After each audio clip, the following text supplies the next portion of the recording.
ইউটিউবে নতুন আইডি খুলেছেন, ভিউজ দিচ্ছে না, কোনো চিন্তার কোনো কারণ নেই। 3টে কাজ কখনোই করবেন না, সবসময় একটা কথা মাথায় রাখবেন, ওই 3টে কাজ করার কারণে আমাদের ইউটিউবে ভিউজ আসে না। ওই 3টে কাজ কি এবং কি কি কাজ করতে হবে আমি আপনাদেরকে প্রতিটি কথা এই ভিডিওর মধ্যে জানাবো। বল। ভিডিওটা স্কিপ না করে পুরোটাই দেখবেন, তাহলে পুরো কথাটা আমার বুঝতে পারবেন, অথচ আপনাদের কিছু জ্ঞান আসবে ইউটিউব সম্বন্ধে।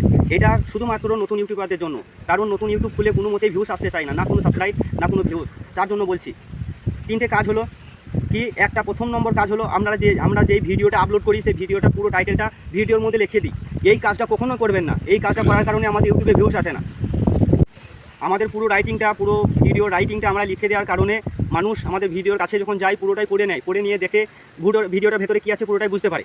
এই কারণে কোনো ভিউজ আসে না। কারণ আপনি যদি আপনার ভিডিওর মধ্যে যতগুলো বাক্য আছে বলে যতগুলো কমেডি করেছেন যাই করেছেন সেইগুলো যখন আপনি আপনার ভিডিও লিখে দেবেন, কোনো ভিউজ বা কোনো ইউটিউবার আপনার ভিডিওর ভিতরে ঢুকবেই না। এটা হচ্ছে প্রথম কারণ। দ্বিতীয় ভুল, আমরা বারবার আমাদের আইডি থেকে আমরা নিজেদের ভিডিও নিজেরাই দেখি, এই কারণে ইউটিউব ভিউজ দিতে চায় না।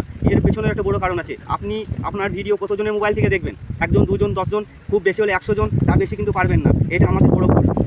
কারণ ইউটিউব যদি চায় যে আপনার ভিডিওটা ইউটিউব শেয়ার করবে, অন্যদেরকে কাছে পাঠাবে, তাহলে আপনার ওই 100 জন ওদের কাছে কোনো কিচ্ছু নয়।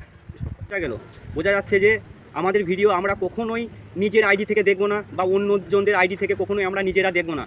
কারণ আমরা যখন অন্যজনের মোবাইল ইউজ করব, আমরা যে ভিডিওটা দেখবো ততক্ষণই সে কিন্তু আর পরবর্তীকালে সে ভিডিওটা দেখবেই না। এটা হলো 2 নম্বর ভুল। বন্ধুরা 3 নম্বর ভুলের কথা শুনে নিন। 3 নম্বর ভুলের কথা শুনলে আপনার মাথাটাই ঘুরিয়ে যাবে। আমরা নিজের ভিডিও নিজেরা শেয়ার করে থাকি, এই কাজটা কখনোই করবেন না। কারণ শেয়ার একটা মারাত্মক খারাপ জিনিস। হ্যাঁ, আপনার ভিডিও অন্যজন যখন শেয়ার করবে সেটার মধ্যে আপনার ফায়দা আছে, কিন্তু আপনি আপনার ভিডিও নিজে শেয়ার করছেন, এই কাজটা কখনোই করবেন না। এটা হচ্ছে সবথেকে বড় মারাত্মক ভুল। এই কাজটা করার ফলে ইউটিউব কখনোই আপনার ভিডিও অন্যজনদের মোবাইলে দিবে না, দিতেই পারে না। কারণ ইউটিউব জানছে যে তুমি নিজে যতটা পারবি চালিয়ে দিই। বললাম এগুলো পুরো বাস্তবের মধ্যে। আমি নিজের ওয়াচ টাইম বাড়ানোর জন্য বা ভিউসের জন্য এই কথাটা বলিনি, শুধুমাত্র নতুন ইউটিউবারদেরকে বলছি। এইগুলাই হয়ে থাকে আমাদের ক্ষেত্রে।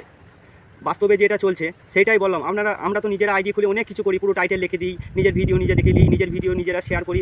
এইগুলা অবশ্যই করবেন না বন্ধুরা। আমি সত্যি কথাই বলছি, বাস্তব কথাই বলছি। আমি আমার ওয়াচ টাইমের জন্য বা ভিউসের জন্য এই কাজটি করি নাই। আপনারা যেন এই ভুলগুলো কোনো দিনও করবেন না, এই ভুলগুলো থেকে দূরে থাকবেন। আর ভিডিও আপলোড দেওয়ার সময় নিজেরা একটু যাচাই করে নেবেন যে আমার ভিডিওটা কীরকম কোয়ালিটি এসছে, কীরকম আমি ফানি করতে পেরেছি। ফানি হোক বা ব্লগ হোক, যে কোনো ভিডিওই হোক, নিজেরা ভিডিওটা ভালো করে নিজের গ্যালারিতে যেয়ে ভালো করে দেখে নিয়ে তারপরে ভিডিওটা আপলোড করবেন। এই কথাগুলো মাথায় রাখবেন। থ্যাংক ইউ বন্ধু।